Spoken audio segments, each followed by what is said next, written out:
ಅನುದಿನದ ಆಹಾರ, ಜೂನ್ 21, ಭಾನುವಾರ. ಕಲಂಕರಹಿತರಾಗಿರಿ. 2 ಪೇತ್ರ 3ನೇ ಅಧ್ಯಾಯ 14ನೇ ವಚನ. ಆದ ಕಾರಣ ಪ್ರಿಯರೇ, ನೀವು ಇವುಗಳನ್ನು ಎದುರು ನೋಡುವವರಾಗಿರುವುದರಿಂದ ಶಾಂತವಾಗಿದ್ದು ಆತನೆದುರಿನಲ್ಲಿ ನಿರ್ಮಲರಾಗಿಯೂ ನಿರ್ದೋಷಿಗಳಾಗಿಯೂ ಕಾಣಿಸಿಕೊಳ್ಳುವುದಕ್ಕೆ ಪ್ರಯಾಸ ಪಡಿರಿ. ನಾವು ಜಗತ್ತಿನ ಅಂತ್ಯಕ್ಕೆ ಮತ್ತು ಕರ್ತನ ಬರೋಣಕ್ಕೆ ಸಮೀಪವಾಗುತ್ತಿದ್ದೇವೆ. ಆತನ ಬರೋಣವು ಬಹು ಸಮೀಪಿಸಿದೆ ಎಂದು ಕೆಲವರು ಕೇವಲ ತಿಳುಕೊಂಡರೆ ಮಾತ್ರ ಸಾಲದು. ಅದಕ್ಕಾಗಿ ನಮ್ಮನ್ನು ನಾವು ಸಿದ್ಧಪಡಿಸಿಕೊಳ್ಳುವುದು ಬಹಳ ಮುಖ್ಯ. ಪೇತ್ರನು ಈ ಬಗ್ಗೆ ನಮಗೆ ಕೆಲವು ಆಲೋಚನೆಗಳನ್ನು ನೀಡುತ್ತಾನೆ. ಮೊದಲನೇದಾಗಿ, ನಾವು ಕಲಂಕವಿಲ್ಲದವರಾಗಿರಬೇಕು. ಲೋಕ, ಶರೀರ ಭಾವ ಮತ್ತು ಸೈತಾನನು ನಮ್ಮ ಆತ್ಮೀಕ ಜೀವನದಲ್ಲಿರುವ ರಕ್ಷಣೆಯ ವಸ್ತ್ರಕ್ಕೆ ನಿರಂತರವಾಗಿ ಕಲೆ ಹಾಕಲು ಪ್ರಯತ್ನಿಸುತ್ತಾನೆ. ಬಿಳಿ ವಸ್ತ್ರಗಳನ್ನ ಧರಿಸಿದ ಕ್ರಿಸ್ತನ ಮೊದಲಗಿತ್ತಿಯಾದ ನಾವು ಆತನ ಪರಿಶುದ್ಧತೆಯಲ್ಲಿ ಪ್ರಕಾಶಿಸಬೇಕಾದರೆ ಲೋಕದಲ್ಲಿ ಅಪವಿತ್ರರಾಗದಂತೆ ನಮ್ಮನ್ನು ನಾವು ಕಾಯ್ದುಕೊಳ್ಳಬೇಕು. ಯೇಸುವಿನ ರಕ್ತದ ಮೂಲಕ ನಮ್ಮ ವಸ್ತ್ರಗಳನ್ನ ತೊಳೆದು ಶುದ್ಧೀಕರಿಸಿಕೊಳ್ಳುವುದು ಅತ್ಯಗತ್ಯವಾಗಿದೆ. ಆತ್ಮವನ್ನ ಕೆಡಿಸುವ ಸ್ನೇಹ ಸಂಬಂಧಗಳನ್ನು, ಪವಿತ್ರತೆಯನ್ನ ಮೈಲಿಗೆಯಾಗಿಸುವ ಸಂಭಾಷಣೆಗಳನ್ನು ಮತ್ತು ಮನಸ್ಸಾಕ್ಷಿಗೆ ತೊಂದರೆ ಕೊಡುವ ಕಾರ್ಯಗಳನ್ನು ನಾವು ತಪ್ಪಿಸಬೇಕು. ಬದಲಾಗಿ ನಾವು ಪ್ರಾರ್ಥನೆ, ದೇವರ ವಾಕ್ಯ ಮತ್ತು ದೇವರ ಮಕ್ಕಳ ಅನ್ಯೋನ್ಯತೆಯಲ್ಲಿ ಸ್ಥಿರವಾಗಿ ಮುಂದುವರಿಯಬೇಕು. ಲೋಕದ ಸ್ನೇಹಿತನಾಗಲು ಅಪೇಕ್ಷಿಸುವವನು ದೇವರಿಗೆ ಶತ್ರುವಾಗುತ್ತಾನೆ.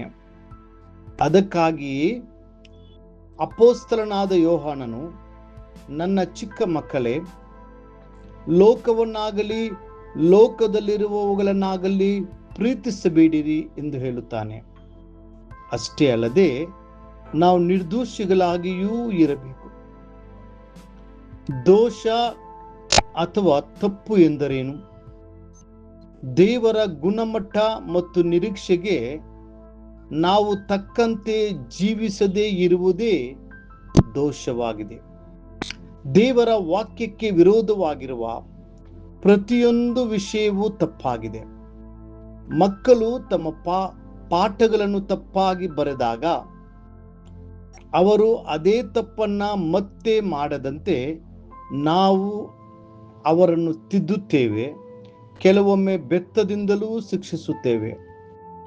ಅದೇ ರೀತಿ ಕರ್ತನು ನಮ್ಮಲ್ಲಿ ದೋಷವನ್ನು ಕಂಡಾಗ ಆತನು ಶಿಕ್ಷೆಯನ್ನ ಅನುಮತಿಸುತ್ತಾನೆ.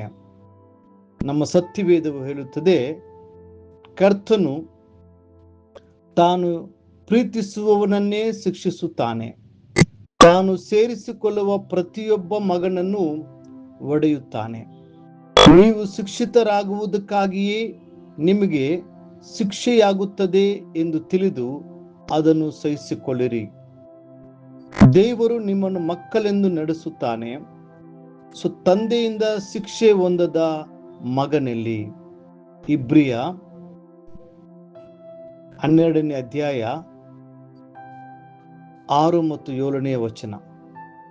ಮೂರನೆಯದಾಗಿ, ನಾವು ಆತನ ಸನ್ನಿಧಿಯಲ್ಲಿ ಸಮಾಧಾನವುಳ್ಳವರಾಗಿ ಕಾಣಿಸಿಕೊಳ್ಳಬೇಕು ಎಂದು ಅಪೊಸ್ತಲನಾದ ಪೇತ್ರನು ಹೇಳುತ್ತಾನೆ. ನಾವು ರಕ್ಷಣೆ ಹೊಂದಿದಾಗ ದೇವರ ಸಮಾಧಾನವನ್ನು ಹೊಂದಿಕೊಳ್ಳುತ್ತೇವೆ. ರೋಮ 5:1. ಆದರೆ ನಾವು ಅಲ್ಲಿಯೇ ನಿಲ್ಲಬಾರದು.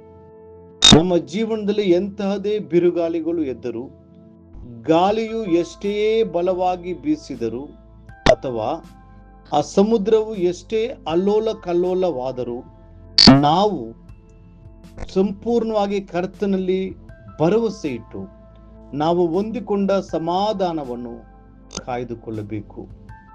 ಪ್ರೀತಿಯ ದೇವರ ಮಕ್ಕಳೇ, ದೇವರ ವಾಕ್ಯವು ಹೇಳುವಂತೆ ನಾವು ಕಲಂಕವಿಲ್ಲದವರಾಗಿಯೂ ನಿರ್ದೋಷಿಗಳಾಗಿಯೂ ಮತ್ತು ಸಮಾಧಾನವುಳ್ಳವರಾಗಿಯೂ ಕಾಣಿಸಿಕೊಳ್ಳೋಣ. ಮುಂದಿನ ಅಧ್ಯಯನಕ್ಕಾಗಿ ದೇವರ ವಾಕ್ಯ. ಪ್ರಿಯರಾದ ಮಕ್ಕಳೇ, ಆತನು ಪ್ರತ್ಯಕ್ಷನಾಗುವಾಗ ನಾವು ಆತನ ಆಗಮನದಲ್ಲಿ ಆತನ ಮುಂದೆ ನಿಲ್ಲಲು ನಾಚಿಕೆ ಪಡೆದೆ ಧೈರ್ಯದಿಂದಿರುವಂತೆ ಆತನಲ್ಲಿ ಸದಾ ನೆಲೆಗೊಂಡಿರೋಣ. 1 ಯೋಹಾನ 2ನೇ ಅಧ್ಯಾಯ 28ನೇ ವಚನ.